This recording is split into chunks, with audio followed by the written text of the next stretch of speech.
비타민 C가 암 환자한테 필요한 이유는 비타민 C가 어떻게 보면 우리 암 환자들이 생각할 때 가장 먹어야 되는 기본적인 걸로 생각하는 우리 환자분도 아마 그리 많이 생각하시죠. 대부분 그럴 거예요. 그러면 도대체 비타민 C가 어떤 작용을 하는가? 께서 남겨주신 댓글입니다. 우리 함수몽님께서 보내주신 건데, 생강 레몬즙 500ml에 타서 마시는 건 어떤지요? 예, 권장합니다. 생강은 이게 참 여러 가지 작용이 있어요. 우리가 항염증 작용이 있어요. 우리 몸 안에 암은 염증을 일으킬 수 있는 원인이 암도 마찬가지로 키우는 역할을 합니다. 그래서 우리가 암은 염증성 질환이라고도 해요. 근데 생강이 그런 염증을 제거하는 기능이 있고요. 그 다음에 생강 자체가 우리가 항암이라든지 이런 거 했을 때 항구토 작용이 있거든요. 구토를 못하게 막아주는. 근데 이 생강이 우리가 구토 작용이 되게 뭐 항암 할 때 주로 많이 이제 생각할 수 있는 부분인데, 항암 약물을 쓰잖아요. 그러면 토하는 기능은 어떻게 보면 내 몸 안에 들어온 항암 독성 물질을 바깥으로 배출시켜 버리려고 하는 기능이고, 그러면 결과적으로는 따지면 항암 효과가 떨어지는 개념이에요. 그래서 항구토제는 저는 암을 치료하는데 항암 효과를 높이는 데 도움을 주는 작용이에요. 그 작용을 가지고 있는 게 생강이거든요.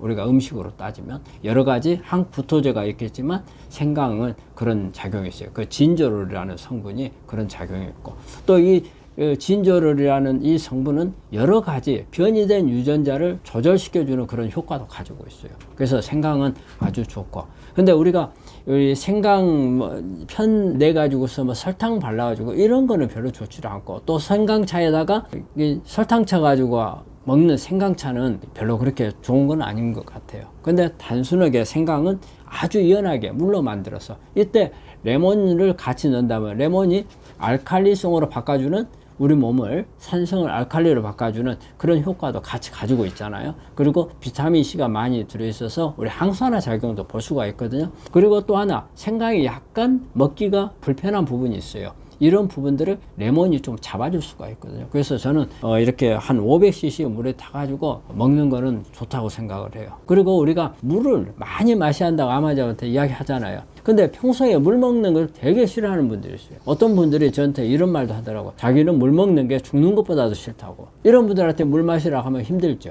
이럴 때 이런 걸 타서 찻물로 만들어서 먹으면 훨씬 더 도움이 돼. 두 가지 효과를 다 볼 수 있잖아요. 물을 많이 마시는 효과도 보고, 이런 좋은 성분들을 우리 몸 안에 흡수되게끔 하는 그런 효과도 보고.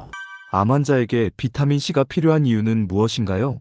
우리가 이제 비타민 C가 암 환자한테 필요한 이유는, 비타민 C가 어떻게 보면 우리 암 환자들이 생각할 때 가장 먹어야 되는 기본적인 걸로 생각하는 우리 환자분도 아마 그리 많이 생각하시죠. 대부분 그럴 거예요. 그러면 도대체 비타민 C가 어떤 작용을 하는가? 우리가 비타민 C가 여러분들이 잘 알고 있는 것은 단순하게 항산화제다. 강력한 항산화 작용을 가지고 있다. 그렇게 생각하실 거예요. 그 작용이 이제 우리 비타민 C에서는 이제 가장 중요하죠. 근데 우리가 암 환자한테서 비타민 C를 쓰는 것은 그 항산화 작용 외에 또 하나의 작용이 필요하기 때문이에요. 그거는 바로 항암 작용을 보기 위해서 우리가 암 환자들의 비타민 C를 적극적으로 사용을 하고, 그 다음에 고용량을 사용을 하게 되는 거죠. 고용량을 쓰는 경우하고 일반적인 용량, 우리가 이제 따로따로 개념을 따로따로 생각을 해요. 우리가 먹는 거, 일반적인 개념의 비타민 C는 사실은 항산화 작용을 보기 위해서 그래요. 그래서 되게 이제 6g 먹는 경우도 있고, 9g 먹는 경우도 있고, 12g 정도. 되게 이제 많이 먹으면 12g까지 먹습니다. 그래서 12g 먹는데 만약에 뭐 설사가 난다, 그러면은 용량을 줄이시죠. 줄여서 나한테 설사가 나지 않는 그 경계선 부근이 나한테 맞는 용량이에요. 또 그런데 요즘에는 보면은 이 비타민 C가 아주 시잖아요. 먹으면은 뭐 위장장애라든지 식도염이라든지 이런 부분들이 올 수가 있기 때문에, 이런 분들은 되게 이제 또 요즘에는 그런 그 위장 장애를 좀 줄일 수 있는 리포소말 비타민 C가 많이 나와 있어요. 그래서 이제 그런 부분들로 하는 거고, 이런 경우에는 대부분 다 항산화 작용을 보기 위해서입니다. 우리 특히 이제 암 환자도 보면은 몸 안에서 산화물이 많이 만들어지죠. 그리고 암 환자가 아니라도 일반인들도 스트레스가 많은 분들, 이런 분들이 산화물이 많이 만들어지죠. 운동을 열심히 하는 분들도 사실은 운동이 좋긴 좋지만 우리 몸 안에서 산화물이 많이 만들어지는 거거든요. 우리가 미토콘드리아를 많이 돌리면 돌릴수록 산화물은 많이 만들어져요. 그런 부분들을 항산화시키는 기능, 그게 이제 저용량으로 썼을 경우에 비타민C 역할이고, 근데 이제 우리 암 환자분들이 암을 죽이기 위한 그런 용도로 쓰는 것은 이제 고용량이죠. 고용량. 간단하게 설명을 드리자면 우리 세포 안에 비타민 C가 들어가면 이 비타민 C가 이게 과산화수소를 만들어요. 그런데 암세포에는 이 과산화수소를 물하고 그다음에 수소로 바꿔주는 그런 효소가 암세포에는 없어요. 근데 정상세포에도 마찬가지로 고용량이 들어가요.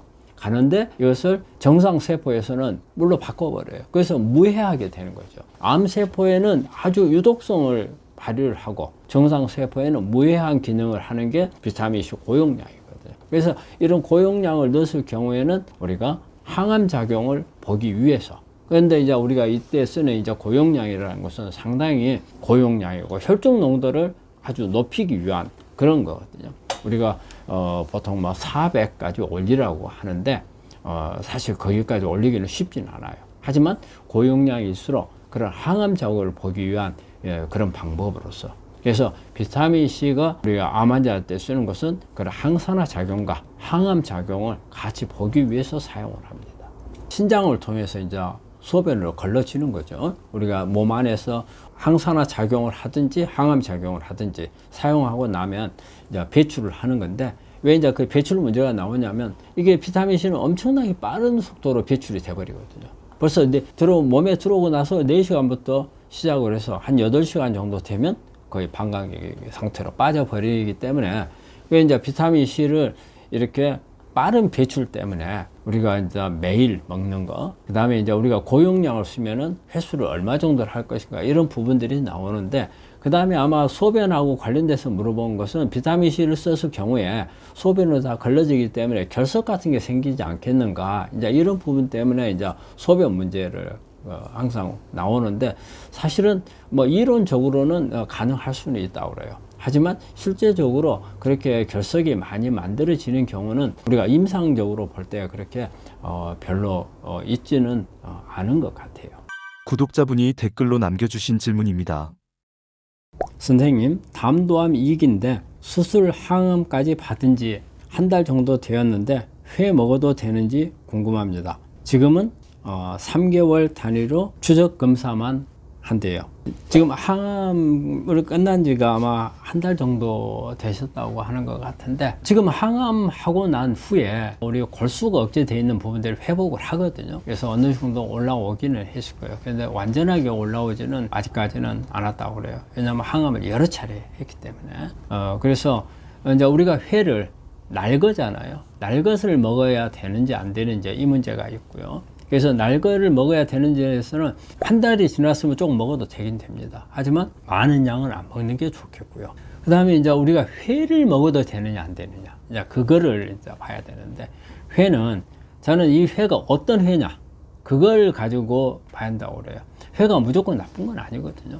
그런데 예를 들어서 우리가 양식한 생선을 가지고 만든 회냐, 아니면 또 우리가 아주 큰 바닷속에서 오랫동안 살았던 생선, 뭐 연어, 참치, 뭐 방어, 그 다음에 뭐 아주 큰 갈치, 뭐 문어, 그래서 바닷속에서 오랫동안 살았던 이런 생선들은 수온 축적이 상당히 많이 있거든요. 그래서 이런 것 같으면은 그렇게 권하고 싶지는 않거든요. 그리고 양식한 생선이라. 그런데 우리가 자연산으로 뭐 조그마한 생선들, 이런 것들은 뭐 조금 먹어도 괜찮다고 봐요. 그래서 두 가지죠. 하나는 항암한 지 얼마 안 됐는데 먹어야 되느냐 안 되느냐. 거기에 있어서는 한 달 정도 지났으면 검사를 한번 해보세요. 그래가지고 호중구가 좀 올라가 있거나 백혈구가 한 3000 이상 가 있다면 뭐 조금 드셔도 괜찮습니다. 암 환자 수분 섭취 어떻게 해야 할까요? 암 환자분들한테 물 섭취는 상당히 중요하죠. 우리가 보통 1.5에서 2리터 이상을 마시라 이렇게 하는데, 항암을 하는 경우에 이제 물은 마찬가지입니다. 물을 많이 드실수록 좋아요. 왜? 간단하게 생각해요. 첫째, 항암을 했으니까 항암이 어쨌든 항암 약효가 끝나고 나면 빨리빨리 배설을 해줘야 하잖아요. 콩팥이나 가능성에서 빨리 빼줘야 돼요. 그래야 우리가 효과가 어느 정도 나고 나서 반감기가 지나면 효과는 별로 없고 부작용만 나오거든요. 그러면은 빨리 빼줘야 하잖아요. 그러면 첫째 우리가 간이나 신장 기능이 좋아야 되겠지만 일단 물을 많이 마셔서 희석을 시켜주고 소변으로 빼내주는 게 도움이 되죠. 그리고 우리가 또 항암하는 동안에 음식 같은 걸 먹을 때도 사실 부드러워지려면 수분이 많아야 돼요. 그래서 물을 많이 마셔야 되는데 물을 마시는 데 있어서 기준이 있어요. 일단 우리가 그럼 물을 어떤 물을 우리가 마시는 물이라고 생각할지, 우리가 밥을 먹는데 예를 들어서 물을 말았다. 그러면 이것도 여기에 사용하는 물도 물로 포함이 될 거냐. 그 다음에 내가 국을 먹는다. 국 속에 있는 물도 물량으로 치울 건지. 그 다음에 미음이나 죽으로 먹는데 이 안에도 물이 들어있잖아요. 이것도 해당을 할 건지. 근데 우리가 실제 그 물을 말할 때는 빈속에 희석하지 않고 단순 물만 먹는 것을 말해요.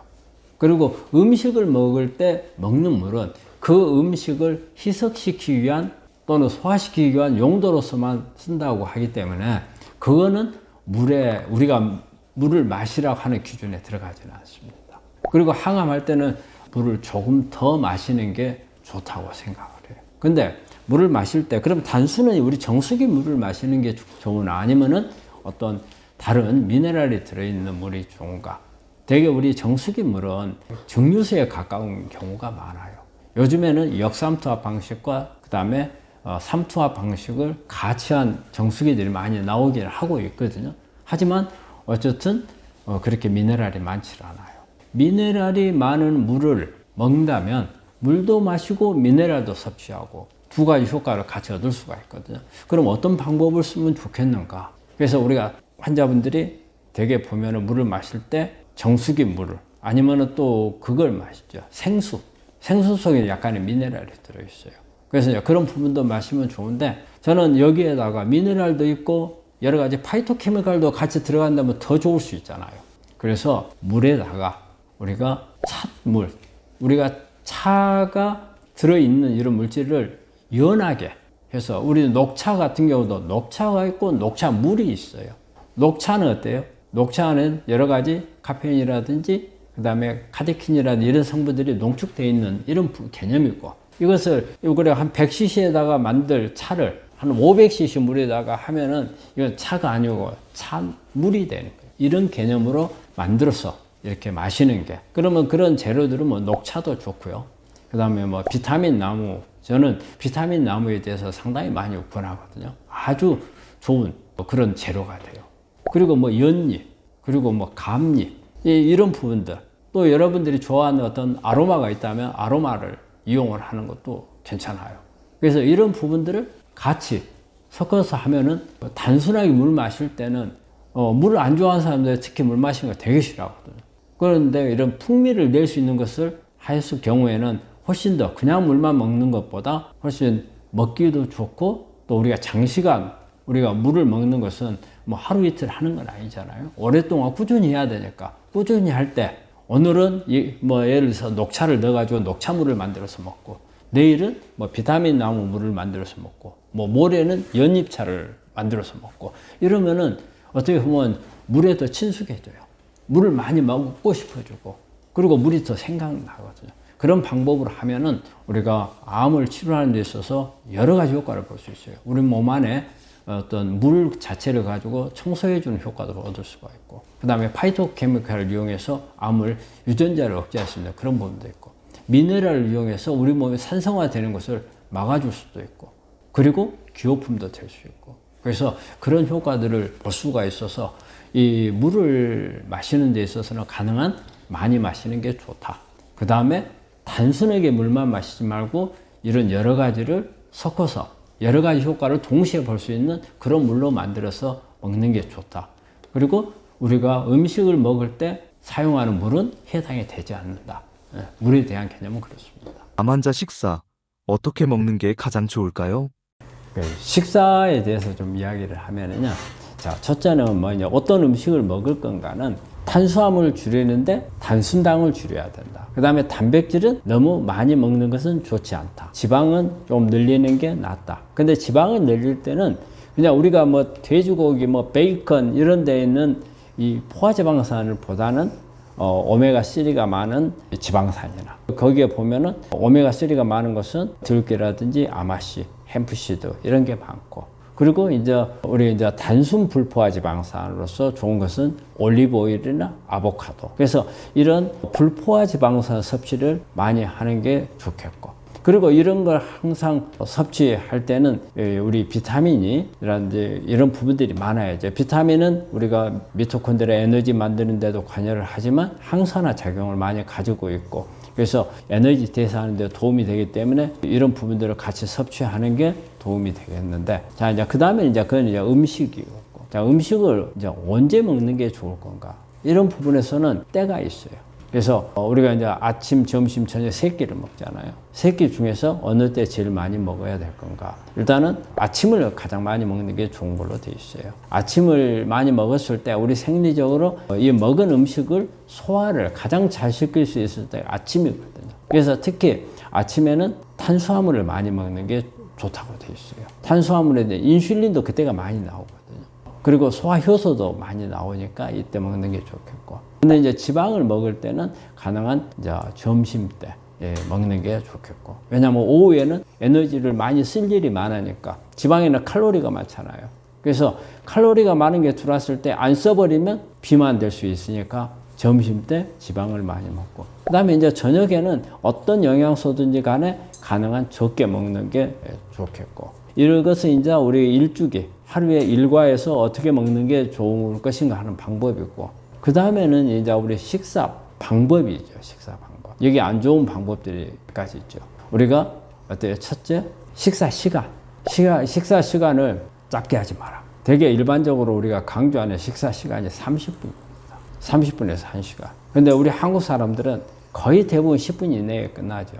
근데 의도적으로 30분을 늘릴 필요가 있어요. 근데 30분으로 늘리려면 어떻게 해야 돼요? 씹는 것을 자주 여러 차례 하는 수밖에 없어요. 우리가 음식 한 숟갈 먹고 한 30분에서 한 100번 정도. 근데 우리가 일반적으로 10분 만에 밥 먹는 분들 보면은요, 몇 번 우물우물하고 삼켜버리죠. 이제 그리 되면은 이제 위가 부담이 되고, 그리고 이제 우리 작은 창자라든지 이런 데서 부담이 되기 때문에 오히려 안 좋은 우리 장내 환경을 만들 수가 있는 부분이니까. 그래서 식사 시간에 일단은 30분 정도 이렇게 넉넉하니 잡아서 먹는 게 좋고, 그리고 씹는 것을 좀 자주 씹어야 돼요. 그 입안에서 우리가 음식을 가지고 있는 시간이 길수록 좋습니다. 그거는 이 생각해 보세요. 입안에서 음식을 씹고 있으면 위에서는 지금 씹고 있으니까 조금 있으면은 이제 내려 보내줄 거야 계산을 하는 거예요. 그럼 자, 이 음식이 들어올 때 이 음식을 소화시키기 위해서 나는 뭘 준비하느냐? 여러 가지 단백질을 소화하는 효소나 위산을 준비를 해요. 이게 씹고 있는 동안에 그거 준비할 틈을 주는 거예요. 그래서 이제 그게 내려오게 되면은 바로 소화를 제대로 시킬 수 있는 그런 부분. 그렇기 때문에 씹는 시간을 길게 해야 되는 거고.